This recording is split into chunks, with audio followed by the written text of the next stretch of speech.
Oh, I never know what I'm going to do right before we come on. So there it was. But because that's because of the moon. Fitting. And because I'm super hairy, especially lately. I'm wearing my new Mothman beard oil. Yes. I designed it so that Mothman's Backwoods beard oil is not in and of itself new, but the label is new because I'm going with this mid-century modern kind of theme. And I love it. I feel on point. Redesign the label. Well, we got a lot to do tonight, guys. I think this is the third or fourth installment of the Red Thread Collective, our fringe theory panel of specialists. You've got to know them. They've been guests. They've been contributors to some of our special projects. Thanks to everybody who made Ramona Scott's high school dream come true about 50 years later and let us do the Schnick Schnick podcast. It's very well received, lots of views. Lori was part of that and Craig was part of that. Craig helped me cross over and bring some of the Stanton Chronicles into our work, which is very cool, my physical. But tonight we're here to talk about the mysteries of the moon. Lori Osborne picked this topic, and it's an awesome topic. I think you're going to see the best RTC yet. So I just want to set it up a little. We're going to roll. We're going to introduce everybody, and we're going to jump right in. So the ancients were fascinated with the moon. Constructed whole mythologies. It was right there with the sun in that sky, just up there and changing, going away, coming back. It's tied to werewolves. It's tied to witches. The word lunacy, lunatic, comes from the word luna for moon. You want to talk about the list of things that the moon affects in humanity? You were talking about it this morning. Well, yeah, and I didn't get a chance to today. I kind of wanted to look up the statistics on this, but I know that statistically there tend to be like more hospitalizations, I think more childbirths, more violence, everything during the full moon. Now, like anything, and like many things I have a feeling that we're going to talk about tonight, there are experts and there are gatekeepers. And there are scientists and so on and so forth who come out and say, that's all BS. Those statistics are wrong. I don't think that they are wrong. We've talked to many medical professionals, doctors, nurses especially. But I'm going to tell you one quick story before we roll the credits.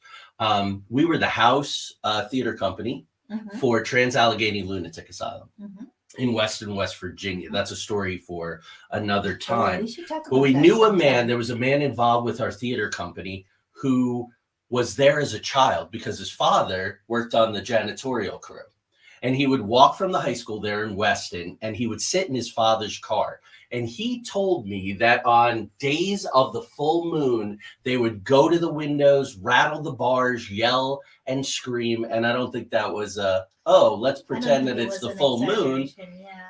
So with that thought, that's part of the power of the moon. Let's roll the opening and come back and get our panel doing their thing.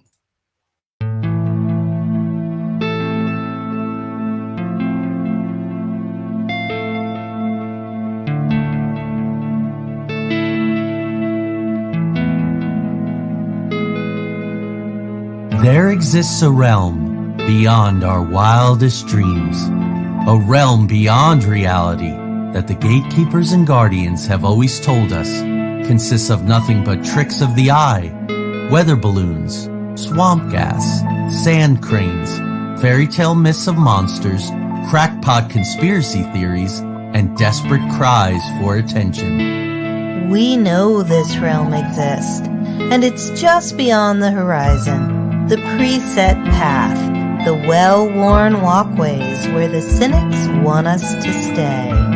Instead, give this a listen. Put on your headphones, adjust your volume, close your eyes, and fasten your mental seatbelts because the twilight-tinged turnoff from reality's alluring highway is looming just ahead. We're about to leave the plane of the easily explained, the couldn't possibly be's, and the no way I just saw what I saw's, for the spaces and places where everything is possible, and if you stay long enough, even probable. We're about to take a journey into the outer realms.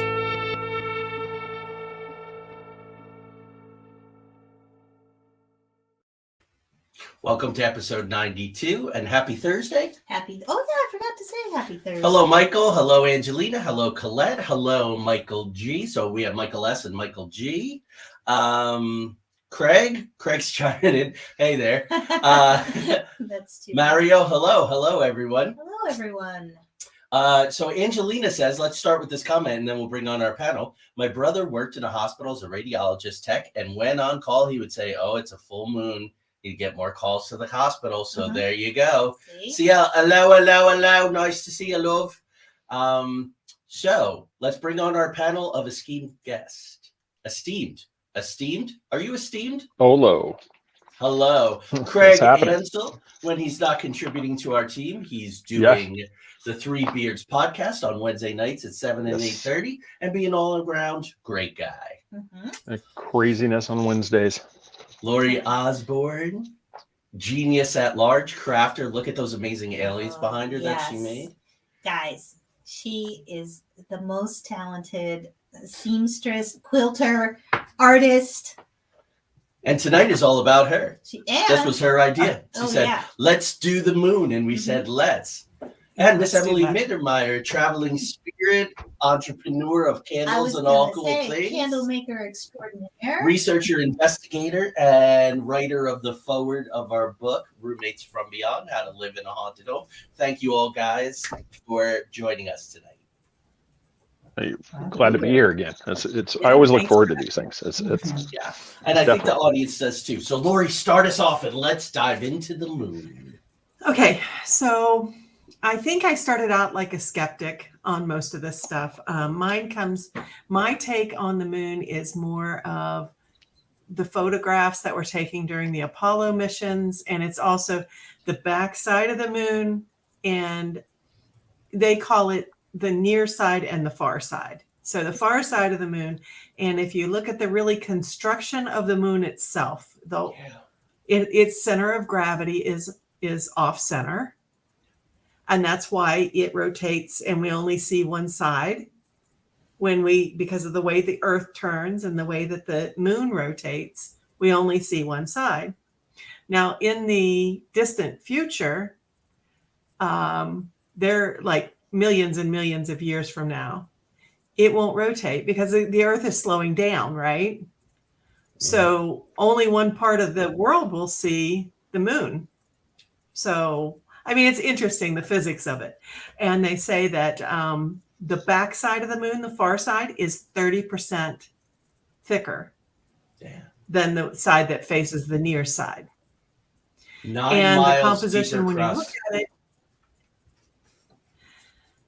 they don't know. They just said 30%. Yeah, no, I read but they don't know for sure. Saw in my research 9 miles deeper crust on the dark side. Mm-hmm. And the composition looks completely different. Right? You've got the smooth surfaces on the front, and then on the back it's just all white and just full of craters. Yep. But of course they don't have the atmosphere to make it so that they don't get hit or bombarded by everything that runs through makes a crater or whatever. Right.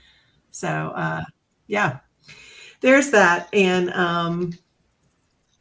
I think it's a little sobering. My part of it is it's very sobering. So maybe we should start, with someone who has. Most of my stuff is tied. Craig, do you have something? Well, I was just going to say too, like when we were talking about the basics of the moon too, a lot of people don't realize this. It's not round. It's shaped like a lemon. It's kind of an oval shape. And you're kind of getting that into the surface isn't light. Like I said, it's a dark material. So as I said, a lot of people, I said some of these misconceptions. I said when you actually look into these things, it's pretty cool. I mean, as we'll get into it later. I mean, I even have one where one of the Apollo 17 astronauts was allergic to it. Oh, I missed that. Yeah, we didn't see that in the so research. Wow. So I mean, I could kick that off now, but I mean, it's like, or I could save it for later. And like I said, that's called a tease. Oh, Yeah. that's a nice one. That's That is a interesting. good Yeah, one. I mean, there's a scientist called Donald Wilson, and he says there's a lot of titanium on the surface of the moon, and it was placed there. We had heard something about iron slabs within the moon, and I spent 2 days and I couldn't find anything about it. Nothing about it at all. It has no magnetic field, the moon, and yet some of the deposits are magnetized. I just kind of had a bullet list of anomalies. The structures. Is anybody going to talk about the structures? Like, did anybody deep dive on structures? Okay, cool, Lori. So we'll hold that. Yeah, the dark side is stiffer compared to the Earth's facing side and has a 9-mile thicker crust. There's radioactive material on the surface, but the big thing that I was looking at, if the Apollo missions were true or not, and you run up against the Van Allen radiation belt, which is so powerful and so dangerous, supposedly, that I don't think radioactive material on the moon is that big a deal. But I'm not a scientist, but so I'm just looking at different things here. Well, the mineral that they say would be very valuable that they could mine is helium-3. And it's involved with nuclear fusion.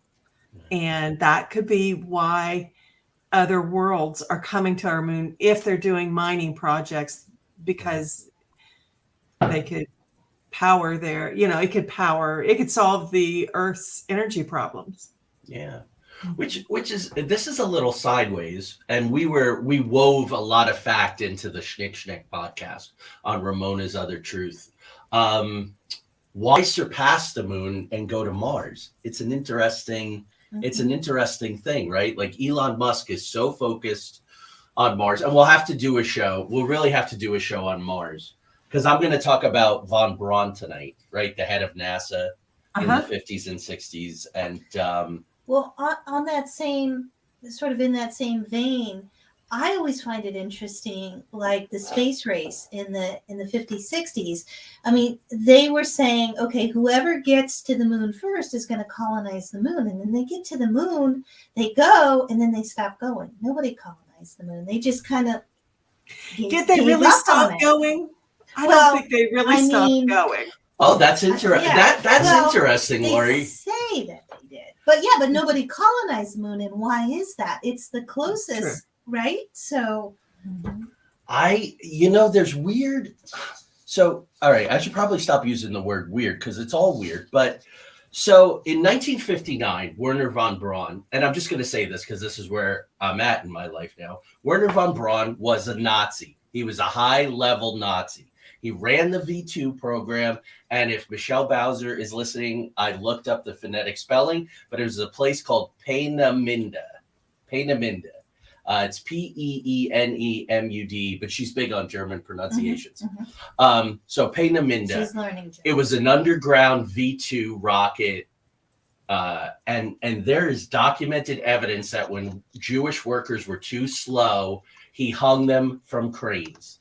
And this is one of the men that came through Operation Paperclip, the German scientists, and science intelligence was more important than morality, and he became the head of NASA. He became a superstar. I'm putting that out there because I'm putting it out there.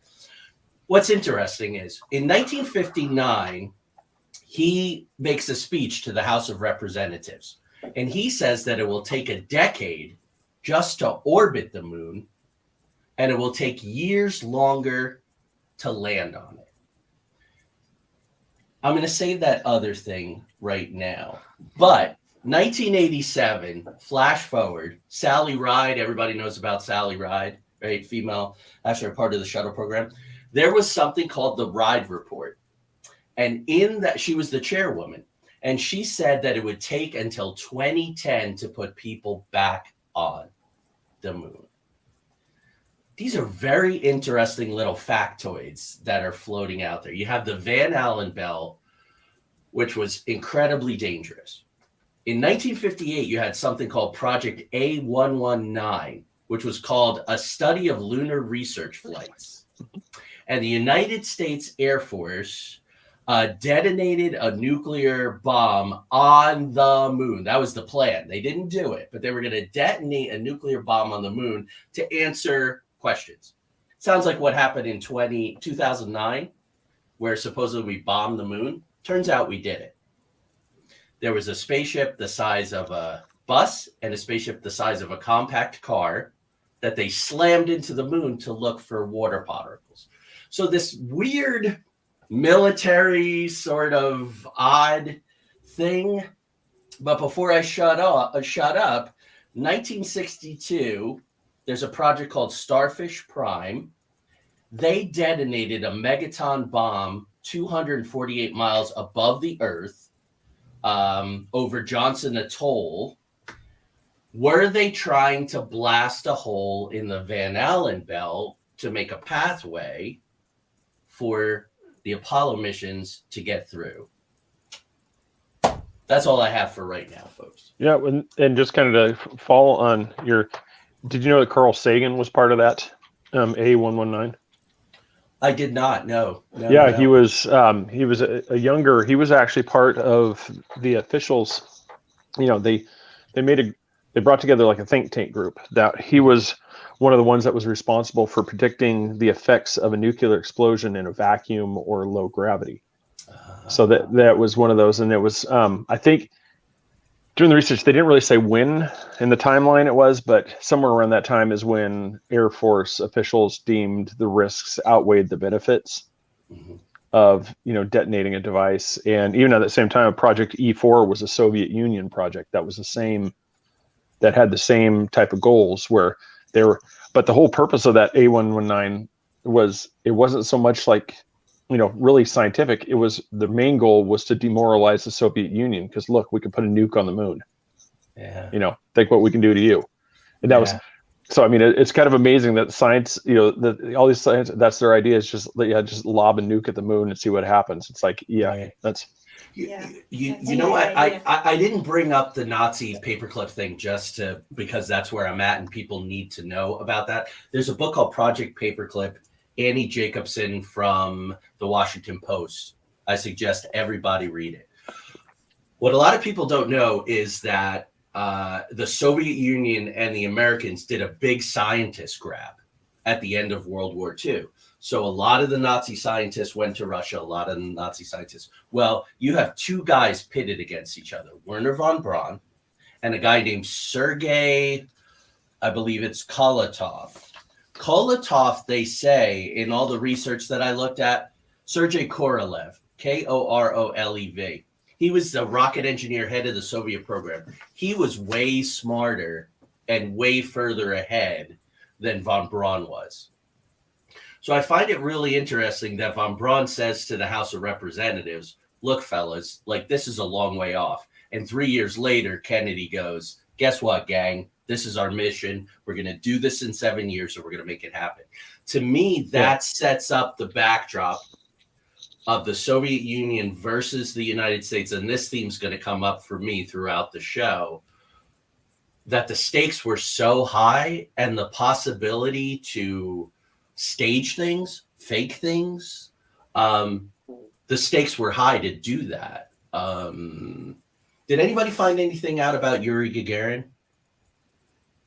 I didn't go down that angle for mine. Yeah, I kind of knew what everybody else was doing, so I looked for gaps. There's some photographic and video evidence that Gagarin never did go into space. So it's right. First man, we're Soviets are going to try to get an early victory.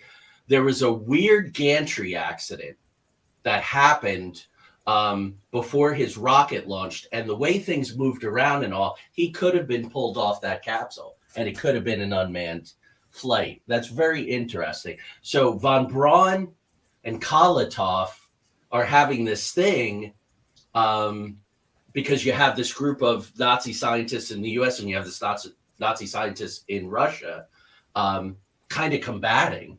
They've chosen sides, some of them. Some of the Soviet, they were more impressed. They were kidnapped, according to my research. But it sort of sets the stage for, I think, Lori, some of what you're gonna talk about tonight. Mm-hmm. Right.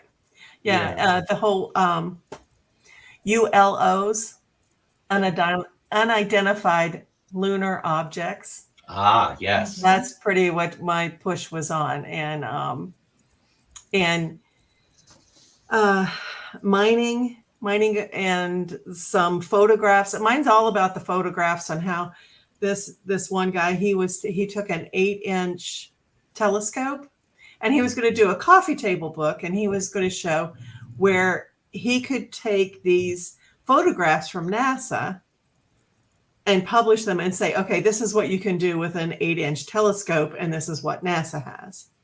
Well, when he started to do that, he found all kinds of structures that did not appear to be natural on the moon. Yeah. And so that part is really pretty. His name is Alan Strum.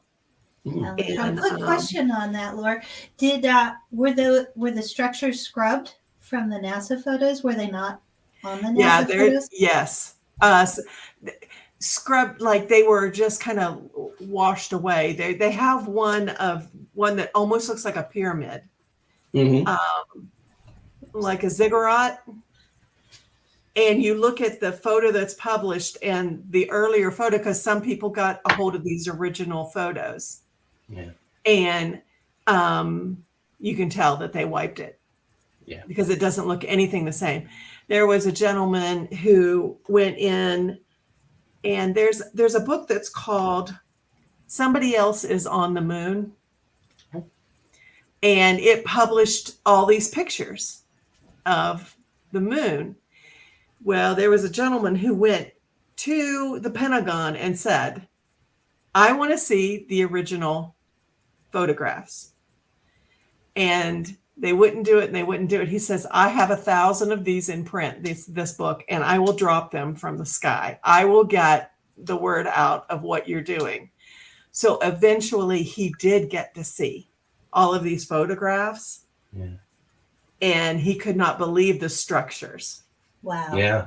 So Richard Hoagland's done a lot of work on that. Michael Barra has done a lot of work on that. I found 2 structures in particular that I had never heard of. One is called the Shard. It's in the Ukert area, Ukert. It's 1.5 miles up from the lunar surface. It's an obelisk-shaped object. That's interesting because of 2001 and 2010, right? Mm-hmm. And that was also seen by the Orbiter 3 in 1968. So that's not just fringe theory people, being crazy. There's another one called the Tower, which is in Sinus Medii, I think, Medii, middle region. 5+ miles high, this structure. That's just crazy. 5 miles. I mean, that's crazy. And then, like you said, blocks, pyramids, there's tracks, mining things. Lori, when do we talk about Ingo Swann? I love Ingo Swann. Should we jump in? Should we jump in on that? Right. So, a colleague of mine years and years ago, and I think I know I've written about this quite a bit. I don't know if I've ever talked about it on the show, but he gave me a book called Penetration: The Question of Extraterrestrial and Human Telepathy. It was published in 1998 by Ingo Swann. We have a lot to cover tonight. Ingo Swann was an artist. Mm-hmm. He was very flamboyant, which is wonderful because he worked for the CIA and Stanton Institute. Excuse me. Anyway, he was a brilliant remote viewer. I mean, talented. Mm-hmm. Psychic. Wrote a lot of the protocols for Stanford Research Institute, CIA. Again, Annie Jacobson has a brilliant book on this whole program. Of course, Russell Targ, the whole 9 yards. Anyway, he tells this story. Penetration was a book that changed my life. I read it in the early 2000s, and I called my colleague and I said, with very much respect, and I said, do you believe that this book is true? I read it in 2 days, dropped everything. Too. Yeah. Yeah, it's one of those books. And he said, yeah, I believe it. And I said, well, I have to tell you, if I believe this book, my entire worldview, my entire zeitgeist has changed. And it did. It changes everything, that book. Yeah, it really does. So because I'm writing Joey, I'm freaking out. Yeah, exactly. Yeah, I mean, it's crazy. So he was part of Project Stargate, which was the remote viewing project. It was Stanford Research Institute, not affiliated with Stanford University. Right. The Department of Defense, the CIA, DARPA, right? The Defense Projects Association, DARPA. Again, Annie Jacobson, she should sponsor this show. She's a great book called The Pentagon's Brain about DARPA. He said, though, that the story I'm about to tell you was with a deep black agency. Now, I will tell you that, did it make it into my notes? They were paying him $3,000 a day in the early 1970s. That's how seriously they took all of this. Here's what happens. In 1975, he receives a phone call. He's told to go to New York City to the Natural History Museum at the Smithsonian, where so much of the Stanton Chronicles happens, weirdly enough. He's met by a set of twins. These guys have really green eyes, and he's like, they aren't twins like human twins. They are like exact replicas. This is bizarre. So these two guys meet him. They put him in a car, and they hand him pre-printed notes. Are you hungry? Are you thirsty? Okay, now we're going to put a hood on your head before we take you to the next location. So they put a hood over his head. They take him by helicopter to an undisclosed location. He meets with an operative called Axelrod, $1,000 a day. But still, that's good money. Even today, $1,000 a day. He's asked to remote view the moon. So it starts slow. It happens over a couple days. He sees lights affixed to towers. There's a crater that has a greenish glow. You guys remember when we did Antarctica? Mm-hmm. Those weird structures have greenish glows inside. Thought that was interesting, especially because it's theorized that Antarctica is a stargate that connects to the moon. So maybe that's how we go back and forth. He sees buildings, he sees bridges, he sees obelisks, and he sees tractors going up and down hills, and he sees tubes. So Swan has been around. He's seen all kinds of stuff. And he says to Axelrod, like, are you punking me? What's going on here? Is this really the moon? Because I'm seeing this stuff. And Axelrod's just going, just tell us what you see, man. That's what we're paying you for. Just tell us what you see. Then he sees naked male humanoids. They stop, they turn, and they look at him. They end the experiment right there because in remote viewing, right, these guys are remote viewing Russian nuclear subsites, tactical sites. The people on the other end are not supposed to know that you're watching. Right. That story is totally mind-blowing. It's totally mind-blowing. So guys, try to get, Lori, you were able to buy it, right? Oh, yeah. I bought it on Amazon. Yeah, Yeah, it was out of been print for a really long time, which is good that it's back out there. Yeah, they have a new a special edition where they've updated with new material found in Harold Sherman's archives. Oh, nice. Yeah, so I was just looking, as you were talking about there, I was looking it up because I'd never heard about that. I'm going to, full disclosure here, I was a little hesitant to type in penetration into the search bar. Just saying. Just saying. I just, Yeah. you know, when you're saying, you know, the book Penetration changed my whole world, I'm like, that could go either way. I mean, like, we're talking about space here. It could. So just be careful when you type that into the search bar, everybody. That's They right. might not get the right search results. Just put, a book by Ingo Swann. Yeah, make sure Ingo Swann is involved in that search query. Yes. Or use the subtitle, The Question of Extraterrestrial and There you Human go. Telepathy. You can do Yes. that as well. That's a little safer. Mm-hmm. What a world. What a world. What a world. So what's next? Somebody pick a, Craig, you want to? Yeah. I mean, one of the things, like when we set out to talk about this, I don't care how many videos I've watched. I don't care how many times I've watched these things.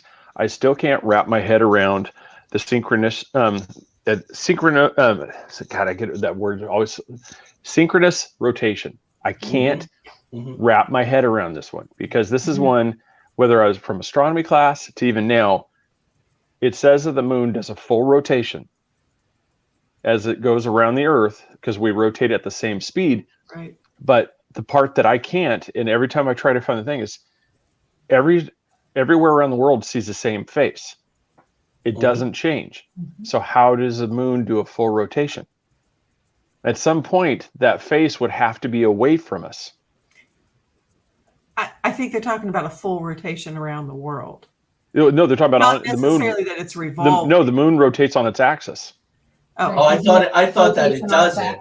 No, it does. That the moon does a full rotation on its axis as it goes around the Earth, but because it's going at the same speed, that's why it always looks like the face is facing us. And I'm like, my mind just melts. Right, because its own rotation on its own axis is 27 days, and the time to go around the Earth is also 27 days. As it's doing its I'm with it on that part. But then I'm just like, how does it do a rotation, but the face always stays with us? I'm like, at some point the face would have to move away in order for it to rotate. Yeah. I found a really great website that explained it, and it had like diagrams and stuff. And I was watching, just in my mind, I'm just like, how can the face always face us? The same, the face of the moon is always here because the dark side. And that's one of the things. I mean, just for anybody, just go watch. There's some YouTube videos on it, and it's one of those. That's the one that just my mind still just no matter what, as I'm getting older. Just, Emily, exactly. I'm just see you guys, and I misunderstood the research because I am so not a science guy. The fact that I qualified for the nuclear engineering program in the U.S. Navy is mind-boggling. I think they misscored my VBATs. But anyway, I thought it was, it's heavier, and for some reason it doesn't rotate on an axis. And I was like, that's the answer. So now I'm befuddled again. Yeah, it says it rotates. It does a complete rotation on its own axis. And I'm just like, and like I said, but I teased something earlier. We'll get to that on this piece of paper here. Okay. So you want to hold it for now? Yeah. Well, if you want me to tell it right now, because you threw it to me. Why don't I'm just thinking that I can hold it for later. We'll get back to. It's just so darn weird. How did it get there, and what could it possibly be? The hollow stuff. Let's hold all of that. Yeah, go for that. For us, Craig. Oh, you want to do that? Let's talk hollow. Let's talk hollow Earth. I mean, hollow moon. I don't want to talk hollow Earth. That's a whole other. That's a whole nother ball of wax. So you brought up Carl Sagan. Mm-hmm. Carl Sagan, who could be all over the map. Like he'll say, "Nah, we're probably alone," or he'll say that But Carl Sagan said this. This is a quote from one of his books. A natural satellite cannot be hollow, so the moon cannot be natural. Ergo, I feel like Will Ferrell doing The Matrix. Ergo, vis-a-vis, he's saying that the moon is hollow. Carl Sagan, right? A natural satellite cannot be hollow, so the moon cannot be natural. That's one of those like SAT things from back in the day. Yeah. What the hell are those things called? Help us out, Outer Realmers. What's that called? It's not a solipsism. So, November 20th, 1969, Apollo 12 jettisons the Lunar Ascent Module. It strikes the moon, and the moon vibrates like a bell for over an hour. Apollo 13, as a follow-up experiment, drops their third stage rocket on the moon, and the moon vibrates for 3 hours, 20 minutes to a depth of 25 miles. Also, and then I'll turn it over to the gang, the Zuni say that a reptilian race live within the hollow moon. So, and that's one of the things, because the moon's density is, this is going to get, I can get into the numbers. The moon's density is less than the Earth. Mm-hmm. And so that's one of the things, because there's always been that theory that had the moon form, that something struck the Earth, part of the Earth broke off. Well, if that's the case, the density should be, relatively close, because if it was all, just like if you take off a part of your body, it's still going to have the same density as the rest of the body, regardless of where its location is. But this one, it's, where it's 3.3 as opposed to Earth, which is 5.5. Mm-hmm. Like I said, I'm not going to get into the whole scientific, that's not the important part, but it's just, it's less. And that's one of the things that people hold on to, that, especially on the density. that's one of the reasons that possibly you saw that shock wave and that vibration was from it struck that, and so it didn't have the density to absorb it. Right. And that's the other side of it. It's not hollow; it's just less dense. Right, and I did see that. See that. Yeah. Lori, did you have anything on density or hollow Earth? Hollow moon. Well, kind of on the density part about how there's a theory too that there were two moons when the moon was formed, and the smaller one caught up with the bigger one, and it just kind of smashed into it. They don't always just like boom. It kind of just got absorbed, and that's why it's thicker on the back side is where that other moon came and they melded together. Wow, I missed that one. There's so much to this. That's why it's nice to have a team. So where did the moon come? Right, so there's all kinds of theories that it came off the Earth. They've done tests on the dust and the rocks, and there's a theory that the moon may be 1.5 billion years older than the Earth. Sitchin, of course, right? Zacharias Sitchin idea. He was really the one who popularized that idea that it was parked. It was parked here. And there's interesting things. It's a near perfect circular orbit, which from my reading in astrological orbit kind of things, astronomical orbit kind of things, is very, very rare to have a near perfect orbit. So that kind of lends the idea that it was placed. The way it comes around and just the way it eclipses the sun, maybe it was placed. But as I was brushing up for tonight, I was going, what is the purpose of creating a solar eclipse? So you place it, right? But why do you place it, right? That's the question that we, QA bono. Who benefits, right? In any kind of fringe theory. So if you park the moon there and you go, okay, let's make it just the right size on just the right trajectory, and also that it creates this solar eclipse. Why? What purpose? So that's the question I have. That's a lot of evidence to go through. So you guys know I'm the king of parallels and patterns. So I wanted to bring this up. There's all these channelers, and there's all these people who are supposedly astral travelers, did all these things, talk to other people. There's tons of them, and we don't have time to talk about them. But one of them, Woody Derrenberger, right? We were just in Point Pleasant for 4 days doing all this Mothman projects, plays, and escape rooms, all this. Woody Derrenberger figures in. He had a weird thing with this being injured cold on the highway outside of Parkersburg, all that. We'll see you in time. He said during his abductions to a place called, or his travels to a place called Lanyalos, which no one's ever really found any evidence of, that the moon was part of the Earth. And that's what the Lanyalos people told him. Now, a lot of what Woody has said has been called into question, but you have these conflicting reports where that you could say they're firsthand accounts. Other channelers say, no, the moon was parked, or no, the moon was this. It's very confusing that the celestial beings are communicating with humans and telling different stories. It just makes all of this so hard. It makes all of this so difficult. And I think to compound that, various cultures around the world have their different beliefs on where the moon came from and how it was created. And some of them even have beliefs that, their ancestors, when they were alive, the moon wasn't even there yet. Yes.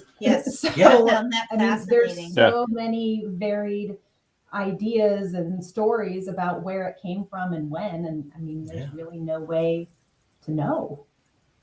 No, which I think when we all formed the RTC and agreed to do this, that we all said, we're not going to say anything and say it's definitive. I think that's the fun for all of us, is that you're crazy if you think you know, because you have all that data, and you could say, oh well, Woody Derrenberger liked the attention and then he was off having an affair, and there's that whole lore, that's a whole separate thing with Indrid and Mothman and all of that. But I just thought, as I was revisiting all my notes and all, doing searches in my forthcoming book in the manuscript, I found this Woody Derrenberger thing. And just how it conflicts with Sitchin, and there was another scientist. I wish I could remember his name. He's fairly well known, and I don't know if it made it into my notes, but he was very, very sure. He's like, there's no way that the moon could have come from the Earth. It's just not possible. So just food for thought, folks. Go out and do your. Yeah, it's kind of like a little bit on that one too. It's just like, the moon. Like I said, is also the distance, like, the theory, like where it's parked there, it's the perfect size. Its distance, it perfectly matches the diameter of the sun in the sky. Yeah. And and I said, and just the odds that would have happened, naturally, is one of the things that a lot of people use that it was placed, that something is artificial about it. Because it's a lot of things like on the same, there's so many of those mysteries, like just, the ink, all the ink, just the things that are connected, just the way it just, if one little thing is off, if the moon's just off, we're not here. Is there just enough to pull, and that's where a lot of these things that come from, where the seed, we were seeded here, we were brought here, these theories come out, and it's hard to not, just call them crazy, just go like it, because one of the things you're like, it's true. I mean, one little thing's off, this whole thing doesn't work. I mean, all it takes is one piece. And so that's, I can't, like I said, definitively say, no, it was parked there. But I mean, astronomically, the odds are, they are high odds for this. Yeah. What was it? We were watching something last night, and they said like the probability of the moon, like having all of the aspects that it does, the size, the rotation, like everything that it has, the distance are zero. The probability is zero that would happen naturally. And I do like that J. Michael Long. Like, we've watched a lot of his stuff, but see, to me, that's dangerous. That's what we were just talking about, to say that there's a zero probability of anything. Because how do you know? What about all the other planets that also have moons? Are theirs the same way? What about beyond our solar system? Who knows what's out there and what their planets and moons look like, if they even have planets and moons. So I'm with you on that. It's hard to say there's zero probability of X happening. Right. I kind of perked up on that. I have a very good friend, Gary. Gary, you might be listening tonight, but we were visiting with each other in Winchester, Virginia, and it turned out that we knew the same person, and the odds were astronomical. So I said what we typically say. I said, what the heck are the chances? And he said, they must be 100% because it happened. Yeah. Right? I mean, if the moon just happened, sometimes you put your hand in a haystack and you got a needle sticking in your finger. It happens. So I thought that zero thing was interesting. It was interesting because there are agendas. Do other planets have more than one moon or sun? Yeah, I think. I don't know about double sun. I don't know about I don't know about suns, but moons definitely. Isn't there? I thought there was a double or a binary sun out somewhere. I could be getting confused. There are binary systems. Yeah, it just it's like but it's not just Star Wars. No, yeah, there are some. Like I said, it's one of those. I mean, we don't have, they're so far distant. I mean, a lot of it's speculation, but yeah, lots of planets have multiple, satellites. But none of them have the ratio like we do with the moon. They don't, like you said, they don't have the same orbit. They don't do these. They're all different, size things. And we're the only planet that has this one that is in the perfect ratio. I mean, like I said, goes at the same speed. Just all these things are just off compared to everything around us, which is why breeds is kind of probably too strong a one, lends to a lot of these theories popping up to try to explain it, because right now, it's one of those things that through science, we don't exactly know. It's like the appendix. We don't know what it does. It's there. We're not quite sure the purpose, but it's there. It's just can't explain it. It's all inside of us, but we sure don't know what it is. I mean, it's the moon's been there, so, for history. I mean, it's lizard people, it's hollow. I mean, it was just all throughout history. We've got these theories, but nobody specifically knows. I mean, maybe the people that have the bases up there do. But anyway, Yeah. Well, yeah, and there's that whole argument about the bases, right? Because in the 1960s, Project Horizon, did you guys hear about that one? No. Yeah. That was to build a base so that it could protect us against the Russians. So that we could launch from the moon to attack Russia. So it was all part of that whole 1960s kind of a thing. Yeah, there's a sister project, Lunex. That was kind of like that too. It was the same thing. That was 1958. And in 1958 dollars, the estimated cost was $7.5 billion. So just, so just think of just that astronomical bill, in 1958, $7.5 billion.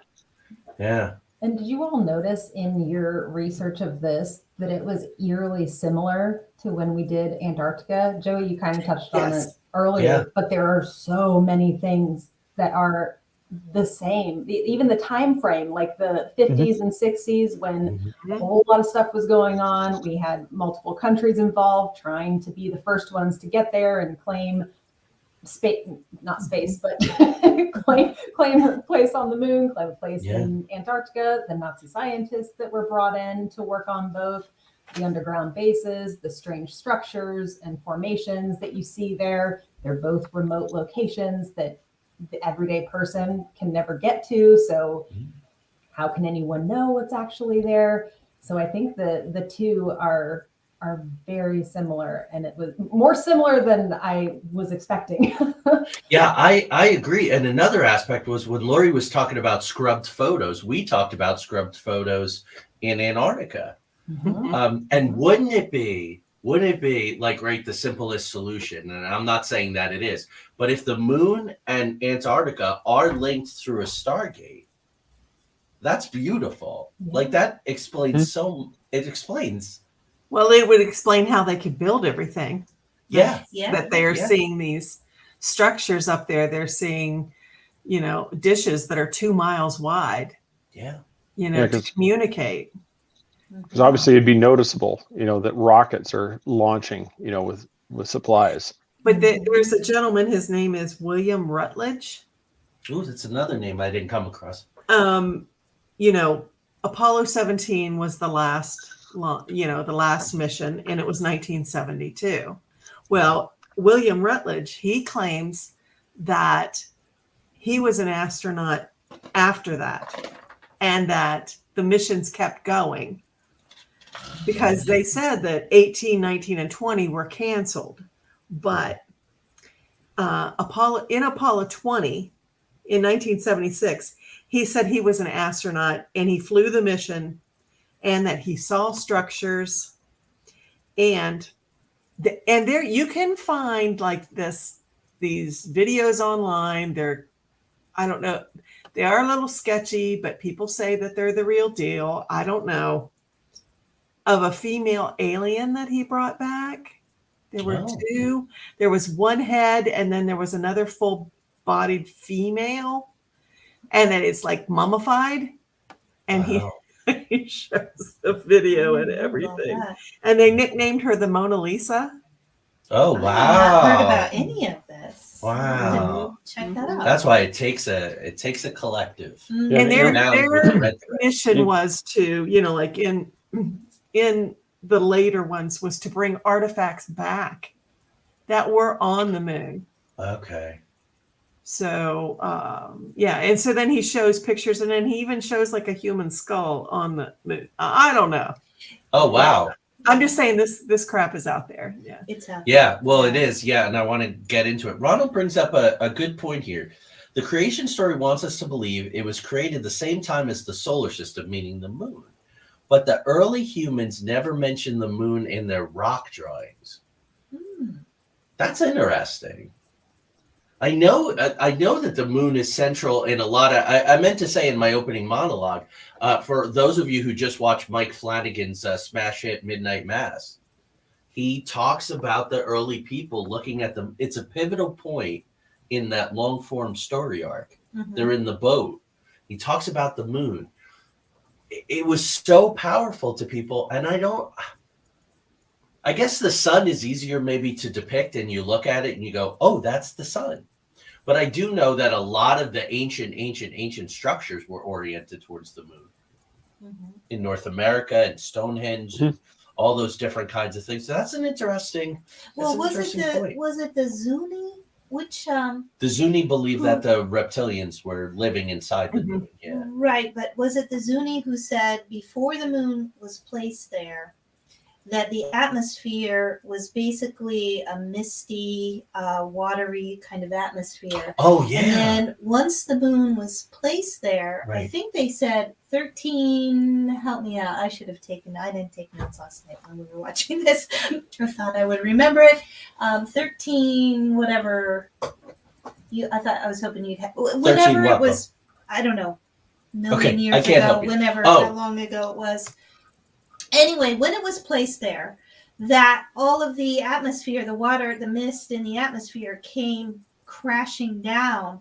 And so, in the documentary, they were speculating, well, could this be the, Noah's Ark flood? And I was wondering, and I meant to Not check. the Noah's Ark flood. I think the evidence shows that there have been numerous deluges in Graham Hancock does a lot of that work. Oh yeah, there were a number of them. But yeah, it was very lush, very green, which is interesting because I was talking to a guy a couple days ago and climate change came up. And he said, we started as a tropical planet and we're just naturally cycling back to there. So that was interesting. Yeah. Because the moon regulates so much of what happens on Earth, like Craig said. Like life wouldn't be possible here without it. Oh, the other things that they said, sorry, it just popped into my head. Yeah. That the force of the tides was a lot less before the moon, which obviously makes sense. And also that women did not menstruate before the moon was placed there. And I thought that was really interesting. That was odd. I don't know why that would be. That was another odd one. How would we reproduce without that little that's what I was going to. But anyway, that's part of their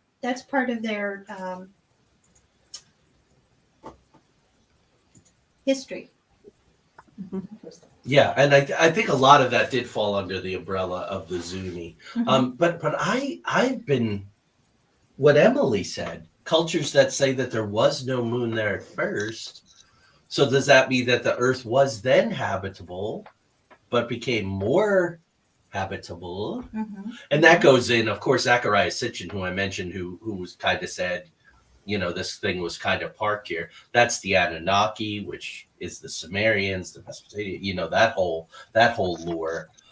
That's a topic for a whole nother show. Yeah. Anunnaki, I think among the Hopi or the Zuni means ant people. Right. And there's that whole thing about the ant people coming. So parallels and patterns, man. And look forward to my book next year. That resemble sort of ant-looking people. So, team, do we want to talk about the veracity of the Apollo missions? Sure. Well, about the Apollo missions, I do find it interesting that Buzz Aldrin will not look at the pictures, and he will not talk about the structures that are on the moon. He just says he does not want to get involved with that there are scientists that will do the job, and he doesn't have to do it. But he will have nothing to do with it. Which is like a complete 180. For many years, he was very outspoken about the fact that... I thought so. See, that was mine. Like, Buzz is going to crack any moment, but now he's going to withdraw. I cannot find any evidence of that. I don't know if it's a weird mandala thing or if it's been scrubbed from the net, But I mean, I know in 2002 I he had- punched Bart Seibel in the face outside of the Lux Hotel in Beverly Hills just for asking him, "Hey man, the moon was faked, right?" And he punched him in the nose. Well, I mean, if you went to the moon and somebody asked you that, I could see why that would be a little I would upsetting. Right, Yeah. right. I'd be a little upset too. So I'm gonna take lead here a little. Big surprise, but I'm watching the time and I want to get into this. So folks who want to research all of this, I want to give you names. Go out and do the research, right? That's what we always say. You got to do the research. David Percy, Percy, and Mary Bennett, 2 N's, 2 T's, wrote a book called Dark Moon. Percy is a photo specialist, and he swears that the Apollo photos were faked. There's another man, Dr. David Groves, Groves. Also look him up. He is an image analyst. Take you real quickly through this. Now, they've looked at the videos. They've looked at the photographs. They've looked at the TV feeds. There were sources of lighting. If you work in film, and I'm by no means a cinematographer, but I do know about key lighting and fill lighting. If you have a little bit of background, it's helpful to all of this. But they found a lot of things that could only be done in a studio. They found evidence of a rock with a C on it, and on the ground there was a C as if it was prop placement, which we often do when we're constructing a set. They found evidence of conflicting shadows. So if light was only coming from, because here's the big question. The debunkers will push back and say there was light off the lunar module, there was light off of Earth, there was light off the surface of the moon, and there was light from the sun. So there were numerous light sources. Okay, I'm not that much of an expert to address that. There's evidence of backdrops possibly, especially with the LEM during the Apollo 17 mission. Distances are weird depending on what footage you're looking at. Like things don't quite match up. If you've done films or you're just like a crazy detail guy like me, I notice when a glass is half full and then it's full. I notice when hair is in the front, but then it's in the back. Yeah.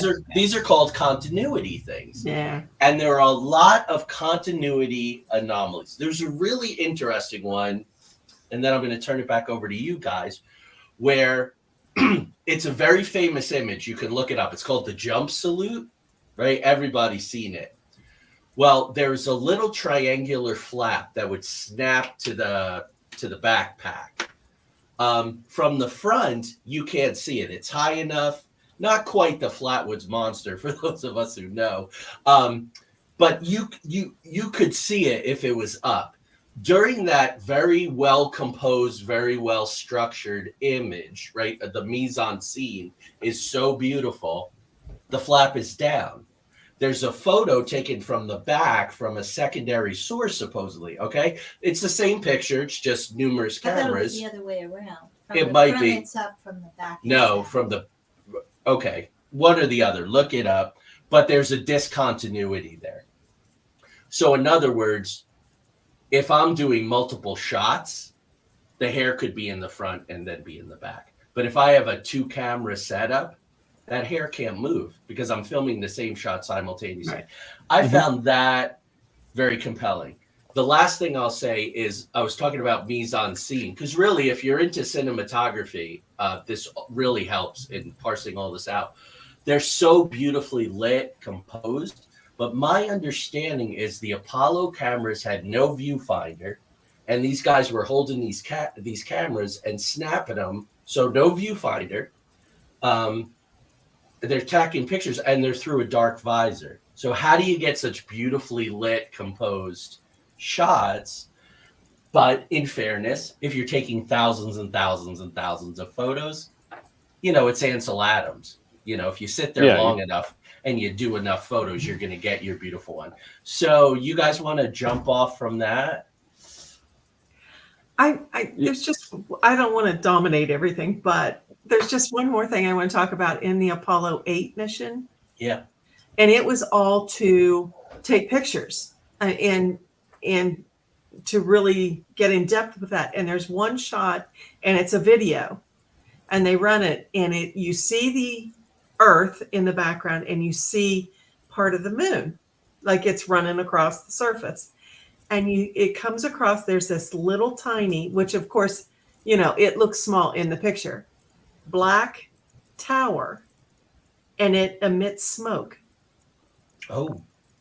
And then it keeps going. And look at the Apollo 8 and the smokestack footage. Yeah. Maybe an exhaust vent? That's what they think. It was an exhaust vent to the. Cool. Yeah. I have some more names for you guys, and now we're getting really into the fringe theory stuff, which I think at the end of the program is worth doing. There's a man named Bill Kaysing, Kaysing, very controversial. He worked for, I think, a company called Rocketdyne. So he was fringe theorist in fringe involvement with NASA, but he did work for a rocket company called Rocketdyne. And he's really the guy who says this whole thing is a hoax. Some of the people that have constellated around him, and go deep dive, spend some time on this. A private investigator from San Francisco named Paul Jacobs was supposedly about to share evidence. He went to Washington, D.C., made some threats, said we have all these evidence. Apparently, he talked to a geologist, and he said, are the moon rocks real? And the guy laughed at him. He said, no, they're not real. Paul Jacobs and his wife developed a rapid form of cancer and died within 90 days of him kind of going, okay, I have my dossier and I'm going to break the story. There's another man called, why isn't it here? Apollo 15 astronaut, James B. Irwin. Irwin, of all the astronauts, seems to be the one that was closest to disclosing, saying, I'm just not doing this anymore. So it's Apollo 15. When he made his decision, he was dead of a heart attack within 3 days. A lot of the stuff we've all talked about privately and publicly. There's the guy, Nevada. And when we did that episode, the guy's name escapes you now, but he talks about the laser battle. Emily, maybe you remember who that guy was? And he died with Phil Schneider. Yeah, Phil Schneider. They talked in documentaries about him, about Russians were real good about bringing on heart attacks, developing rapid onset cancer. So again, parallels and patterns. This stuff is not unheard of when you want to get rid of somebody. I'm going to go to the real dark side here and put a disclaimer.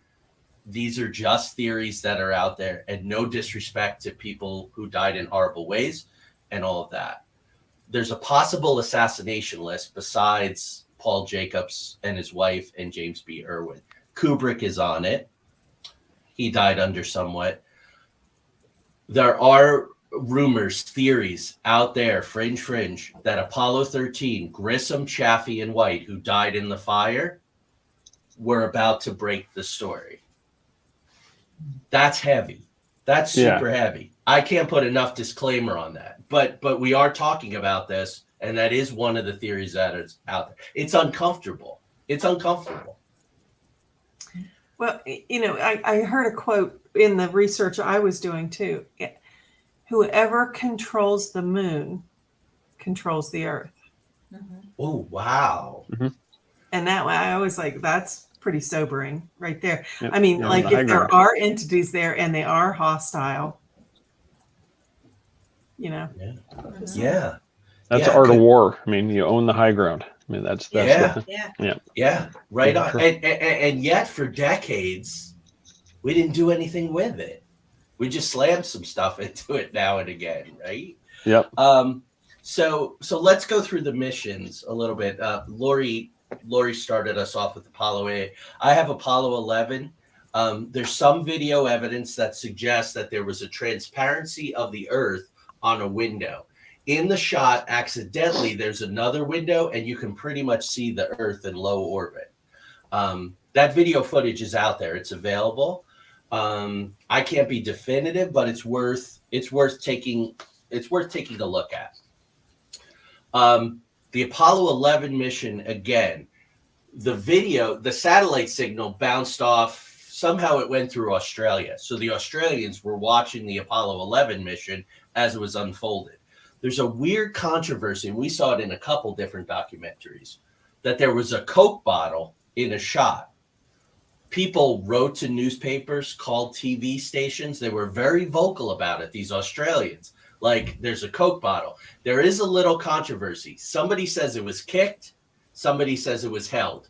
Now, if there's a Coke bottle on set, and that happened on Game of Thrones with a coffee cup, and they aired it accidentally, and then they brushed, so when they rebroadcast it, not the first night that it premiered on HBO, but in later broadcasts, they airbrushed out the cup. So this is not unheard of. But a bottle that somebody didn't see because, it was clear and they kicked it on set, that kind of stuff happens all the time. Mm-hmm. Like I said, it was missing from the footage. Apollo 11, this is, again, very controversial, but the difference between the pre-flight press conference and the post. That's what I always go to that. Right. If you guys have to go find these press conferences. They're readily available. They're all over they're all over the internet. Guys beforehand are excited the way that you would expect anyone to be who's going to the moon. They're full of bravado. They're just raring to go. Afterward, the two of the three astronauts hardly will even look at the press. I think Neil Armstrong is the one who fields all of the questions, basically. He looks like his mother just died. I mean, he does not look like somebody who just created history. He looks like, they all basically look like they're about to cry. It's stunning, and I think it's really worth seeing. And that gets me every time, because I'm like, okay, I don't know if they actually went to the moon or not, but something happened. Something happened. You think it would be the other way around before you go, yeah, you'd be excited. But I don't know about you guys, but I would be nervous. Like, who knows what would happen up there? Are you going to make it back? And then I would be ecstatic when I returned safely. Yeah. If that was the only reason, let alone to talk about what all I saw there. So, yeah, I think the press conference behavior is. It's bizarre. And the debunkers say they're tired, they're jet lagged, they've just been to the moon, cut them a break. Go to the second press conference. Go to 1 hour, 4 minutes, and 53 seconds, and you will hear this. A reporter asked them if they saw star positions in the lunar sky. In other words, you're standing on the moon. What did the stars look like in the sky? Armstrong says, I don't recall. Aldrin's face is like, Christ, did you really say that? Collins comes in and goes, I don't remember seeing anything. Okay, cool. There's one problem. Remember, Aldrin and Armstrong are on the moon. Collins is in the capsule. Mm-hmm. Right. So that's odd. That's really, really odd. That's a good point. Angelina asked, were they going through PTSD? I think they were. Mm-hmm. There's something major happened. So did they have to lie? So wasn't Neil Armstrong the one after they, he took the giant leap and, he says he switches to the medical channel. Yeah. And he says, they're here. They're parked on the crater and they're watching us. Yes. That's what I was going to say. There's two bifurcations that are very confusing, but I think I figured it out. But the one is they didn't go. The second one is they went and they saw some crazy crap, right? When Edgar Mitchell went up, he came back. He started the Noetic Institute, or the Institute of Noetic Sciences. He started FREE, which is the foundation. I have it written down. I'm sorry. Foundation for Research into Extraterrestrial Encounters. Craig, you've had Michael Carter on your show twice. Mm-hmm. He talks a lot about that, interviewing people who have had extraterrestrial experiences. Mitchell said in April 2009 at the 5th X conference, ETs exist and the government is covering it up. That's what Mitchell said. When the Podesta emails leaked, there was a series of emails between Mitchell and Podesta's people. Mitchell said he was told that Roswell was real. People were threatened with dire consequences. He grew up in Roswell. He was from Roswell. He was from the area. And one of the emails says, remember, our nonviolent ETI, extraterrestrial intelligences, from the contiguous universe are helping us bring 0-point energy to Earth. They will not tolerate any forms of military violence on Earth or in space. So Mitchell seems to me to be the smoking gun. He was the guy who said, I was doing telepathy and ESP experiments in space, and people ridiculed him. They ridiculed him to the point where any of the other astronauts would go, screw it. I'm not putting myself out there. I'm not saying, but Mitchell was so strong and so devoted. He had like an epiphany, like contactee experiencer people. We're going to have Reverend Carter on for our 100th episode in January. His new book, Initiation, is about that. These are profound experiences, and Mitchell seems to be the poster child for that. So I do think that I do believe that we went to the moon. I think that, but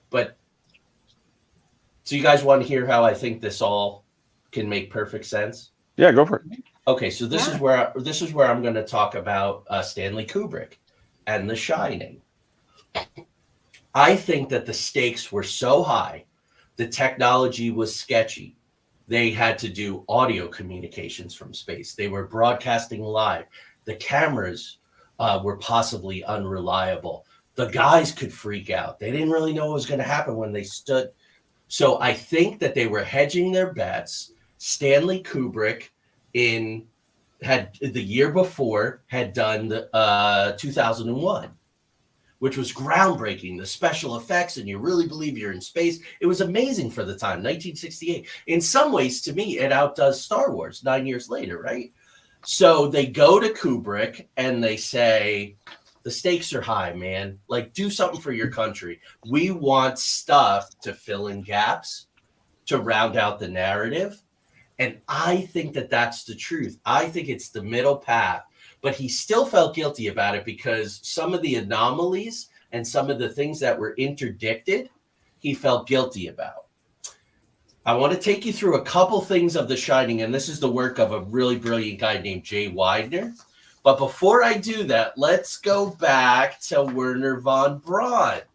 In 1929, Fritz Lang, who did Metropolis, famous German filmmaker, had done a film about a rocket out in space. Von Braun wants funding for the V2 rocket and to build this elaborate underground base at Peenemünde. So he intercuts Fritz Lang's movie footage with his own rocket test footage, and he fools Adolf Hitler. There's a precedent. There's a documented precedent right there of putting manufactured footage with real footage in order to get funding, in order to change perception. So this is what Kubrick says. This was possible. Well, was The Shining a coded confession? In the book, I want to say Jack Nicholson book, Stephen King book, it's room 217. Kubrick makes it room 237 instead of 217. Why would you do that? Well, the Earth and the Moon are how far apart? 237 million miles. Jay Widener's theory is this. The Overlook Hotel is America, and it's in disrepair. Its best days are behind it. Boy, it needs some boosting up. It needs a caretaker is what it needs. There's a great scene with the administrator that hires Jack Nicholson. It's one of my favorite scenes in all of filmdom. And the American flag and the eagle are very, very prominent. So he is representing the Kennedy administration. The actor in some ways is very, very Kennedy and Kennedy administration. It takes place during winter. Winter is the Cold War. And Jack is Stanley Kubrick. Okay. All work and no play makes Jack a dull boy. ALL, Apollo 11. Apollo 11 was all work and no play.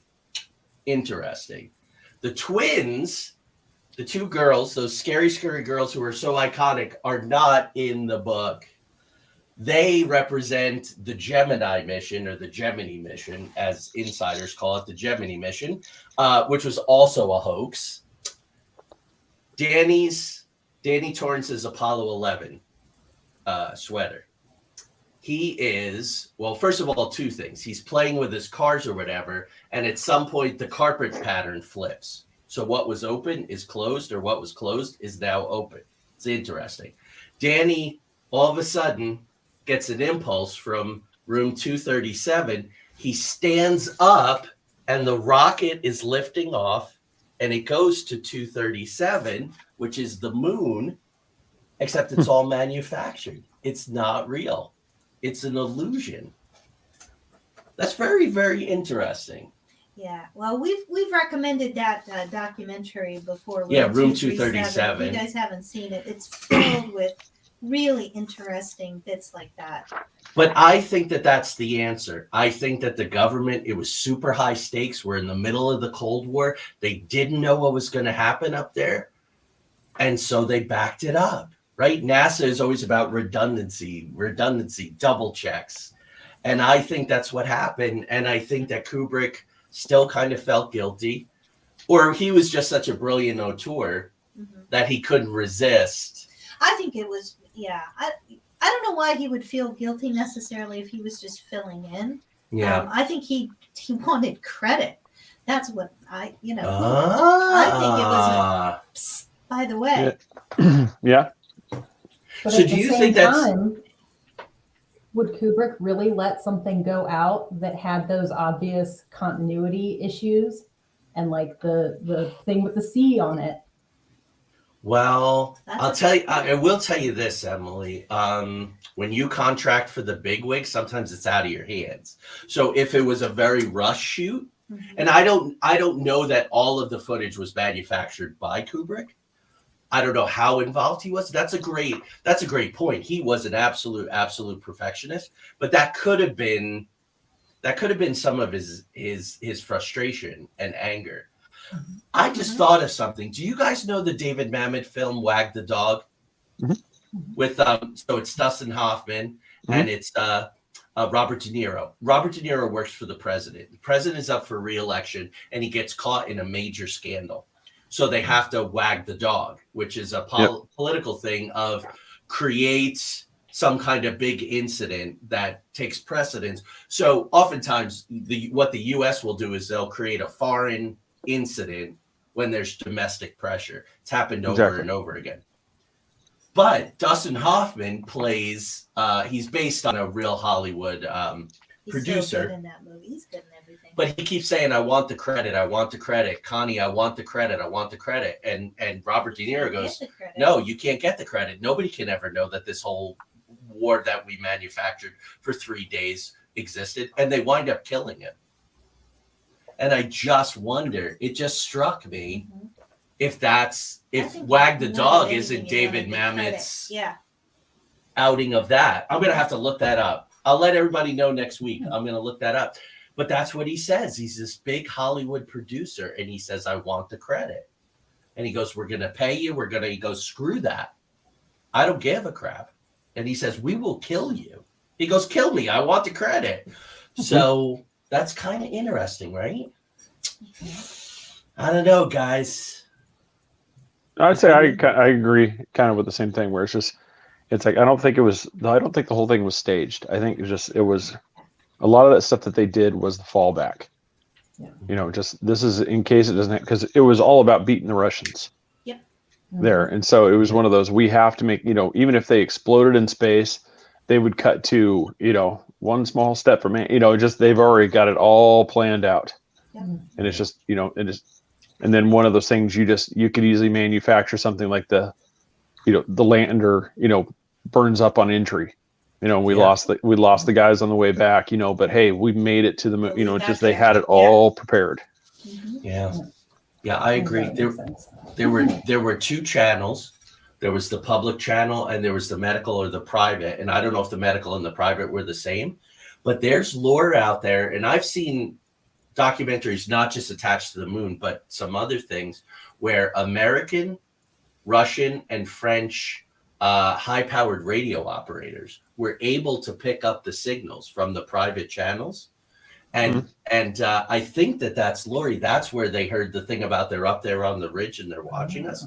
And supposedly there's tape of an alien language that no one's been able to decipher. Right? Yeah. You heard that too. That's very compelling that we went there. So I think there's 3 parts to it. We went there. Kubrick and maybe others were hired to have backup footage. That's just smart. That's just a smart thing to do. That's how I would do it. And then they saw amazing things that they weren't allowed to talk about. Life-changing thing. I saw something where Aldrin comes out of the capsule and there's a transparent alien looking at him. Mm-hmm. We saw that last night.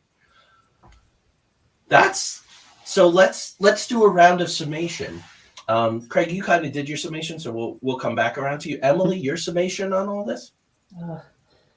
I think the Apollo missions were legit. I think they went to the moon. I think it makes sense that there was some other footage filmed ahead of time in case there was a worst case scenario. I think my lingering question, and it might have gotten answered, potentially answered, is why have we not gone back? After all of this to do of getting to the moon, we got there. It was this monumental occasion. Why haven't we gone back? We certainly have the technology to do so now. If we did then, we definitely do now. Right. So why haven't we gone back? And maybe the answer is there are people who have gone back. Yeah. Maybe through Antarctica. Cool. Lori? My summations are, I think that there's so much more to explore. I agree with Emily 100%. And I think that there are structures there. And I think it's interesting that how the astronauts act, that there's so much that's hidden. Mm-hmm. And, Neil Armstrong, he was at the last press filming of him. And it wasn't a press conference. It was something similar to that. And he says, you've got to search for the truth. Mm-hmm. You've got to search for the truth. Yeah. And that's what we're doing, I think, with this research is. Yeah. Armstrong kind of retreated from public life. He did. Yeah. Yeah. Whereas a lot of astronauts, like think of John Glenn became a senator, and a lot of astronauts became very public. Buzz Aldrin was always out there. Mm-hmm. Mitchell kind of did his thing, which was away from everyone, and really was an advocate for disclosure.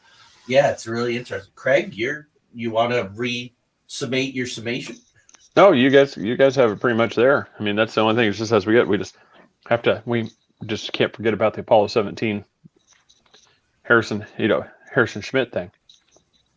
Hit us. So we got to get. So I don't know if you want me to get to that right now. Yeah, please do it. We got a few minutes. Okay, so don't bring out the paper. Wow, Harrison Schmitt. Yes, Harrison Jackson from Apollo 17. He took, after being on the lunar surface, he came back in and proceeded to take his suit off. Well, he inhaled some of the moon dust and immediately had an allergic reaction. He's the only astronaut to have encountered this. And like he said, his eyes became red. He became congested, started sneezing. And he's the only one that's ever had this reaction to this thing. And it was even one that after the splashdown, his reaction was so pronounced that he had to stop what he was doing. I mean, it was almost like a medical issue with it. It was such a reaction. But he's the only one that's had that kind of reaction, because all the other astronauts, they've taken gear off, but he was, there's something about his. And that was one of the ones where I didn't even know about that until for the show. I looked it up. He was that, and the only little tidbit that we didn't really get to is there is a grave on the moon. Ooh, There's one grave. Yep, planetary geologist Eugene Shoemaker's ashes are on the moon surface in an urn with a brass foil around it that has a passage from Romeo and Juliet. on there. So there is a lunar grave. There is somebody that is buried, basically, entombed on the moon. Wow. And you So said there was one other know thing that. we didn't cover? That was pretty much it. That was just Okay. Other than that, I mean, we've kind of covered everything that we're just Cool. I think another show. I mean, there's so much stuff we could talk about. The thing with NASA. Just we'll kind of expand on later shows, but we could go for hours on stuff that just doesn't make sense. The green screens. Mm-hmm. Yeah. I mean, there was even one just I think it was like a week ago, where they talked about they cut up the first peppers grown on the ISS and made a taco, and yet the taco toppings are not floating. I'm kind of trying to figure out how that is. Water, everything else just kind of floats around. They've got all the loose stuff in the taco and nothing's moving. So I've always been curious about how that works, how that fit, that part of physics works. But it's like, yeah, but they made but yeah, there's just ones. I mean, just we could get into all the stuff where the theories of green screening and stuff, but yeah, I covered pretty much everything I had. Cool. Ma'am? I just agree with everyone else. I do think that we went to the moon. I don't think that the moon landings were faked. I think that it was too important. There was too much writing on it, and they needed a backup, or like you said, some filler. God forbid they lost communication or whatever. They had to have that. So, and then as far as the moon structure itself, I don't know. I mean, part of me, looks at everything and says, wow, yeah, I don't know if it can be a natural, thing. But then when I try to think about like what would be involved in like parking a moon, I can't really get my head around that either. So yeah, I'm just open. Yeah, that's it. I'm just open to the possibilities. Well, I'm excited that episode after episode that the Red Thread Collective does, we're really sticking to our mission of being, I don't want to use the F&B that a certain TV station uses, but that we're looking at all the angles and we're leaving it open and we're pooling our minds and resources. I think that's cool. Thank you to the audience for their inputs. I want to leave you all with this. 2 days ago, I read an article in GQ magazine online. My days of reading GQ, the real magazine, are over. And it was Lou Elizondo. Pay attention. I think there's a lot of really cool stuff coming, right? Senator Mulholland? No. What's her name?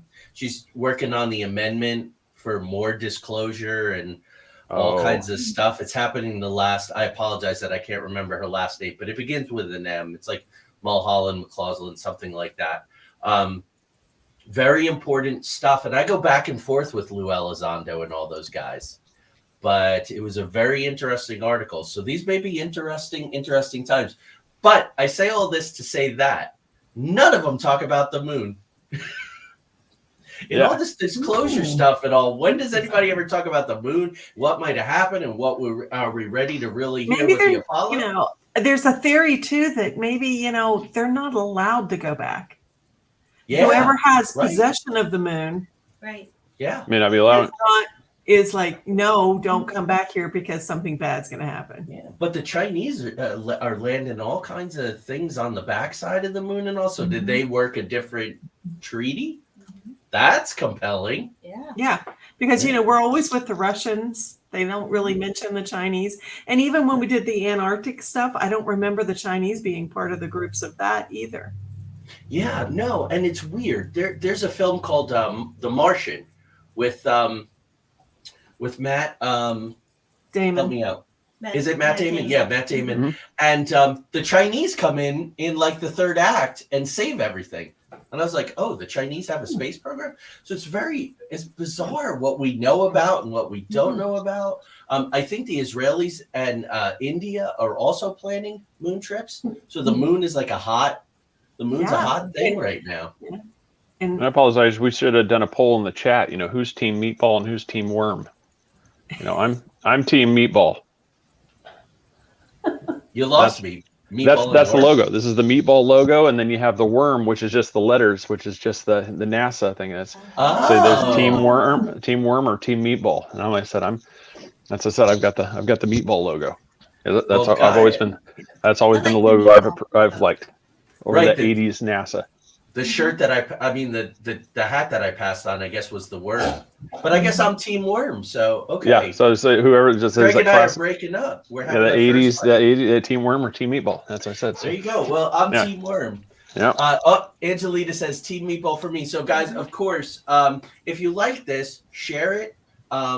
That's a great way to get views up. Just share it, which is good for all of us, and people can see all these fine folks' hard work. Next week, you will be in West Virginia, and Tanya and I are doing. Are you going to be with Lori next Thursday night? Well, that's up in the air, but I will have I'll either be with Lori or I will have just left her house. Oh well, because 7:00 next week we're doing it all out yet. We're doing the two of us are in different locations, but we're both talking about the Mothman. Oh, I love. We've never done an episode on the history of the Mothman sightings.